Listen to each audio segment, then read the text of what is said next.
6 minutos. Nos vamos a tomar un rato largo, para hablar de lo que está sucediendo ahora en Ucrania, y lo vamos a hacer con alguien que conoce mucho, que fue canciller de la República Argentina, que actualmente es embajador de la Argentina en Chile, y que sabe y obviamente conoce cómo funciona todo esto en la dinámica internacional. Estoy hablando de Rafael Bielsa, que está en línea con nosotros. Rafael, ¿cómo estás? Acá Ari Lijalap te saluda. Hola Ari, buenas tardes, ¿cómo estás? Bien, gracias por atendernos, ¿eh? No, por favor, faltaría más. Bueno, a ver, empecemos por el inicio, digamos. ¿Cómo estás viendo esta situación, pero también dónde podemos un poquito ubicar el origen de esta situación que está ahora en Ucrania? Bueno, mira, hay como dos anillos, ¿no? Hay un anillo exterior y otro anillo que tiene que ver con los problemas internos de la propia Ucrania. El exterior, yo te diría, mira, a ver, a Ucrania se la apoda la llave de Europa, o sea que es un país que por su ubicación, por su historia, es un país realmente muy importante, donde siempre, digamos, desde el siglo XI, hay algunos hitos, por supuesto, en esos escenarios bélicos, pero básicamente yo te diría que es un lugar al cual las guerras no le han sido ajenas, y quizás muchos tengamos en la memoria todavía el genocidio que se perpetró contra el pueblo judío en Armenia por parte de los grupos de asalto que iban detrás de la Wehrmacht, eliminando eso. En Ucrania fue particularmente duro. Pero el problema que desemboca ahora, empieza más acá, ¿no es cierto? Empieza con los acuerdos, las conversaciones entre Gorbachev y Baker. Todavía existía la Unión Soviética. La idea que tenía Gorbachev era que Rusia pasara a formar parte de un sistema de defensa único con Europa, y allí en ese marco fue cuando se le dijo ni una pulgada hacia el este. De ahí surge ese compromiso. Bueno, esto no se cumplió. La OTAN no ha cesado de crecer desde aquel momento hasta hoy. Se incorporaron 13 países, creo, desde entonces hasta hoy. En realidad, para una organización que tenía sentido cuando existía el telón de acero, desde que dejó de existir el telón de acero, dejó de tener sentido la OTAN como tal. ¿Y qué es lo que sucede? A Rusia le empiezan a hackear. Yo diría que el primer hacking fue en el 2008, creo, con el episodio de la República de Georgia, cuando la República de Georgia manifiesta su intención de entrar a la NATO. Allí, bueno, se genera un conflicto que termina con el desprendimiento de Abjasia y de Osetia de Georgia. Después, en el 2013, hay un segundo conflicto, que es el conflicto de Yanukovych. Yo no sé si se me escucha bien. Sí, perfecto, Rafael. Te bueno, bien. Ok. En el 2013-2014 se puso una revuelta interna entre... Esto siempre... salimos del anillo exterior, este hackeo que se le hace a Rusia respecto a su seguridad, para que ustedes tengan una idea qué es lo que se está jugando acá, quizá qué es lo más importante que se está jugando acá. Piensen lo siguiente, hay unos sistemas que se llaman AGIS, que son unos sistemas, se llaman escudo, ¿no? Un escudo ofensivo. Sí. Bueno, esos sistemas AGIS han sido instalados en diversos lugares. Por ejemplo, en Rumania, por ejemplo, a 2000 kilómetros de Moscú, por ejemplo, en Polonia, se está terminando ahora el dispositivo. Bueno, si se instalaran, el Kiev está a 500 kilómetros de Moscú. Por lo tanto, desde el lanzamiento de un misil y el impacto serían 3 minutos, los minutos de tiempo que tendría para defenderse con las nuevas armas hipersónicas que anunció Putin Rusia. Evidentemente es una cuestión de supervivencia, Rusia no lo puede permitir, y hace tiempo que se viene preparando para este escenario. Entonces, yo lo que decía, bueno, retomando, ¿no es cierto?, en el año 2014 hay una gran película un gran documental en Netflix, sí, que se llama Invierno de Fuego, Fuego en Invierno, una cosa así, que refleja el punto de vista occidentalista de este levantamiento, que terminó con que su presidente prorruso abdicó, escapó, y de alguna manera triunfó la revuelta. Hasta el día de hoy esto ha dado motivo a acuerdos, cartas, memorándum, Minsk 1, Minsk 2, que nunca se terminaron de cumplir, que nunca se terminaron de interpretar de manera unánime. Lo eligen el año pasado, el anteaño creo, a Zelensky como presidente. Zelensky le recibe la seguridad de que los países miembros de la OTAN van a aceptar a Ucrania en un proceso de adhesión, y entonces, bueno, naturalmente Rusia, que hacía rato se venía preparando, ahora quería contar cuáles fueron las 3 o 4 medidas de preparación, bueno, considera su indemnidad está en peligro. O sea, cuando se empieza a poder concretar que Ucrania se suma a la OTAN, Rusia dice, bueno, esto hasta acá llegué. Evidentemente, y sin desconocer que Rusia ha vulnerado una serie de normas del derecho internacional e incluso normas bilaterales, es una cuestión donde se está jugando la integridad de su país, según la lectura que Rusia hace. O sea que acá hay un tema de supervivencia que está dando. Acá no hay una cuestión de que todas estas interpretaciones psicologistas, y que no lo era un chico amado, que no se sabe nada de la situación familiar de Putin. Todas esas cosas son interesantes para leerlas, pero no sirven para interpretar la política exterior. Aquí, en términos de política exterior, Rusia empezó a blindar su economía hace 3 años, 4, tiene 650.000 millones de dólares de reservas. Eso le permite hacer frente a las consecuencias de un bloqueo. Rusia no pretende, además de que lo dice, hace una propuesta concreta.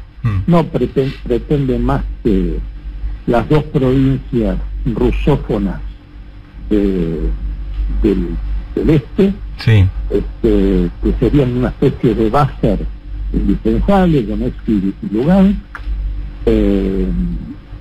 Esta es la verdad. Hay varias posibilidades de qué hacer con esas 2 repúblicas, establecer un cese de fuego, una zona desmilitarizada, pero eso ya también se planteó en Minsk 1 y no se cumplió. Ahora, sí.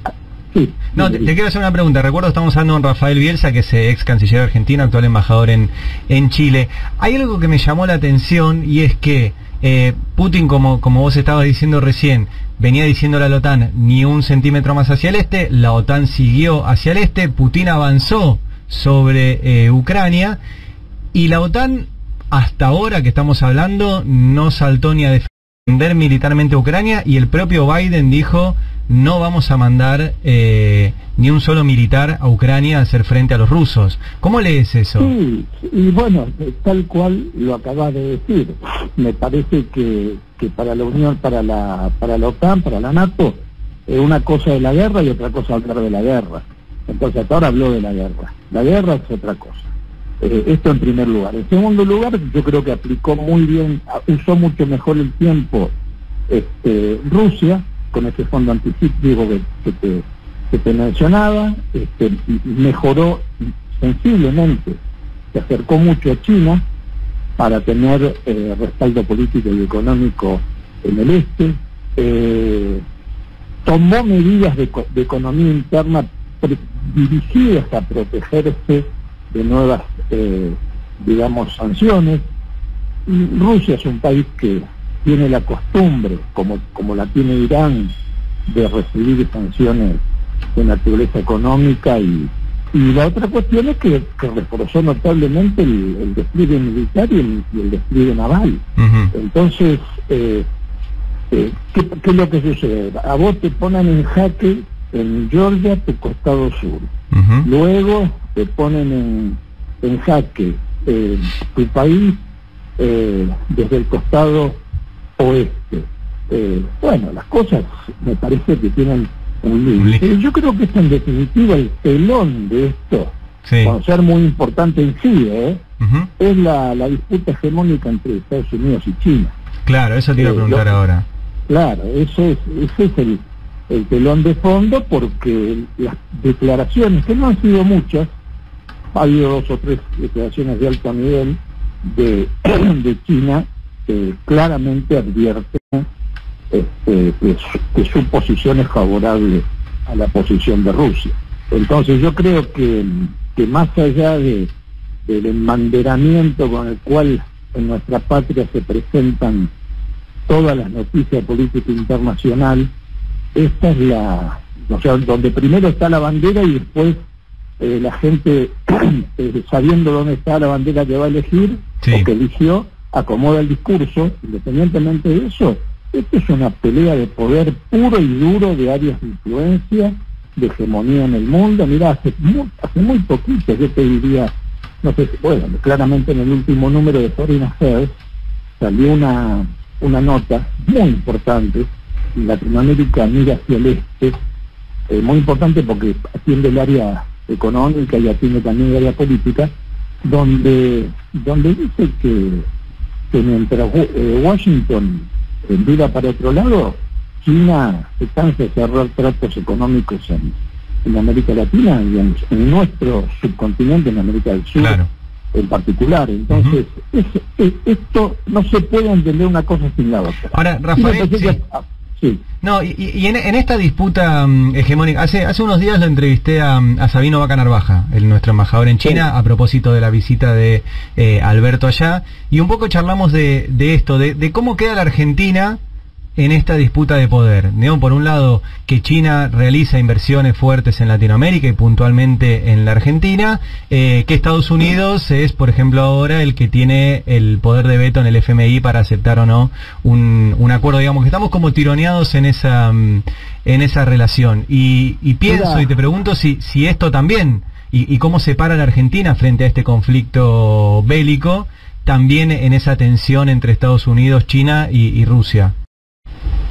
Mira, hay varios elementos. En primer lugar, nosotros, otra cuestión importantísima en política exterior es la correlación de fuerza. Nosotros estamos para jugar con Atlas, la otra pasión. No estamos para jugar en la Premier League. Entonces, cuanto menos busquemos tener un protagonismo, mejor para nosotros. Nosotros tenemos nuestra prioridad, nuestra urgencia, nuestra necesidad es el problema de pobreza que hay en Argentina. El problema de pobreza no se va a poder solucionar si no arreglamos los números macroeconómicos. Entonces, este es el primer debate que es importante que Argentina se dé. Ahora, si vos vas a estar pronunciándote a favor de quién y sacando comunicados que después la oposición te los interpreta en un sentido, en otro sentido, y sale el embajador de Ucrania pidiendo más, porque siempre están en un estado de emergencia, naturalmente, yo lo entiendo perfectamente. Lo que digo es que son aguas donde mejor es no meterse, no ser grandilocuente, no ser ambicioso, no sacarse de encima los protagonismos que no podemos asumir, que no debemos asumir, que no es serio que los asumamos. Entonces a mí me parece, violó el derecho internacional Putin. Claro, naturalmente cualquier actividad de agresión, ¿cierto? Es violar muchas normas del derecho internacional y también acuerdos particulares que tenía con Ucrania. Ahora, dicho esto, el tema es, bueno, ¿qué hacemos con eso? El tema es, ¿qué hacemos? Bueno, Argentina tiene poco que hacer, más que esperar que se solucione. Ya Putin ha ofrecido un diálogo. Yo creo que es un diálogo sincero y creo que él fue hasta Kiev solo porque todos esos elementos que ganó, no hablemos de las provincias rusoparlantes, porque esas provincias rusoparlantes Putin no las va a soltar. Pero sí creo que se podría buscar un armisticio, un entendimiento entre un presidente más prorruso que el actual, una no entrada de Ucrania en la OTAN, un estatus a lo mejor un poco mejorado en favor de los intereses rusos de las dos provincias, del Donbass, y terminar con el conflicto, porque lo cierto es que el conflicto volatilizó algunos mercados, ¿no? Tampoco es para decir que la volatilidad del mercado del gas y la volatilidad del mercado del petróleo y los combustibles no renovables imposibilita por la cuestión tarifaria el arreglo con el fondo, porque todo el mundo sabe que son commodities. Y si vos mirás, hay un servicio muy interesante en internet que es el flujo de los barcos, ¿no? Hacia dónde están yendo los barcos, y lo podés hacer inclusive seleccionando hacia dónde están yendo los barcos metaneros, los barcos de gas natural comprimido. Y lo mirás, que aparecen los barcos como si fuesen unas lucecitas verdes fosforescentes en unos fondos puros. Es impresionante, es una ruta hacia Europa, porque Estados Unidos, siguiendo el paradigma muy solidario de Trump, hay que vender el combustible donde te paguen más, está haciendo eso. Claro. Entonces Estados Unidos vende en este momento gas a Europa, porque Europa tiene una merma de un 40% en el flujo de gas. Eso es lo que le ha causado todo este conflicto. Además ha tomado medidas como Alemania, en el sentido de desalentar o por el momento congelar obras de infraestructura que estaban muy avanzadas, vinculadas también con transporte de gas. Sacando esa cuestión, Argentina no tiene ni arte ni parte, y cuanto menos oficialmente se haga ver, mejor. Que además pienso que tampoco nos lo están reclamando ni los rusos ni la OTAN, ¿no? Que nos metamos. No, es que te lo reclama la oposición. Por eso digo que uno no puede andar corriendo tras la agenda de la oposición. Primero te reclama que te pronuncies, después cuando no te pronuncias empiezan a inventar que han estado con gente importantísima, o disparates que escribía ayer Bonelli, que los escuchaban por teléfono a Sabino, estaban al tanto de un enojo de Sabino con unas empresas, porque les iban a dar a alguien que no era chino lo que nosotros llamamos la hidrovía. Bueno, esas estupideces no tiene nada que ver con una agenda seria respecto de este tema. No, de hecho al revés, cuando la Argentina se metió o incluso envió tropas, pienso en la guerra del Golfo, etcétera, terminamos con atentados. Bueno, por eso digo, entonces, nosotros estamos para jugar con Atlas, la otra pasión. Eso es Premier League, de lo que estamos hablando. Eso es predominio del mundo, hegemonía, eso es un país que es el más grande del planeta, no tiene mucha población, pero es un país de un porte impresionante, como es Rusia. Además, no quiero olvidarme de una recomendación ya vieja de Bismarck, que fue el canciller de hierro, el reconstructor de Alemania: jamás te pelees con Rusia. Claro. Y eso lo aprendió con sangre sí. Hitler en la Segunda Guerra Mundial. Y menos en invierno. Por supuesto, por supuesto. Rafael, tengo una más para hacerte. Digo, en esto que vos ves como telón de fondo, que es la disputa de hegemonía entre Estados Unidos y China, y por ahí voy a ser muy burdo en lo que digo, pero es que Rusia avanzó y Estados Unidos, iba a decir se comió los mocos, pero creo que queda poco serio. Pero digo, no lo está frenando militarmente. ¿Pensás que efectivamente esto es una muestra del declive de Estados Unidos como potencia número 1 del mundo? Mira, a ver, una cosa es ser un jugador importante, otra cosa es ser hegemónico. Sí. El problema es que cuando cayó el muro, al comienzo de los 90, Estados Unidos pensó que ya estaba, que se terminaba. Entonces se preocupó por darle a su población y a los inmigrantes que llegaban un estándar de vida que no es sostenible, porque se sostiene sobre un endeudamiento feroz, atroz. Nadie sabe exactamente cuánto debe Estados Unidos, porque Estados Unidos es el que emite la reserva de valor, que es el dólar. Entonces, mientras se viva esa ficción, va a poder seguir maniobrando un poco. A mí me parece que la cuerda ya la ganó China, y el mejor ejemplo de que la cuerda la ganó China es esta especie de frontera bélica marítima, la AUKUS, que es una raya trazada de Nueva Zelanda hasta el mar Arábigo, hasta India, que pasa por el medio del estrecho de Taiwán, donde se le dice a China, mira, hasta acá, lo cual es claramente una señal de defensa, no es una señal de salud, ¿no es cierto? Sí. Entonces, con Gran Bretaña, con los países del Commonwealth, con Australia, con Nueva Zelanda, hacen esas cosas, ¿no? Y la OTAN acompaña, pero tampoco nos olvidemos que en el año 95 Javier Solanas, que era en ese momento el comisario de Relaciones Exteriores de la Unión Europea, iba a Rusia y les decía, quería convencerlos a los rusos de que no tenía ningún sentido proteger las fronteras, que ese pulso se había perdido, que eso era una cosa del pasado, que había otra geopolítica. Bueno, evidentemente Solana les macaneaba a los rusos, pero igual los rusos no le creyeron. No, claro. Así que se volvió abstracto. Rafael, una última, nada que ver. Hoy es 25 de febrero, hoy hubiera cumplido año Néstor Kirchner, vos trabajaste al lado de él. No sé, si querés recordarlo, si querés... No es un día que me resulte indiferente y la verdad es que cada día lo quiero más, cada día lo extraño más. Rafael, gracias como siempre por esta charla, te mando un abrazo. No, al contrario, a ustedes. Chau. Rafael Bielsa, embajador argentino en Chile, pero ex canciller, un tipo que de esto sabe. Me dijo, vamos a hablar tranquilo, ¿no? Cuando arreglamos la nota, digo, sí, obvio. La verdad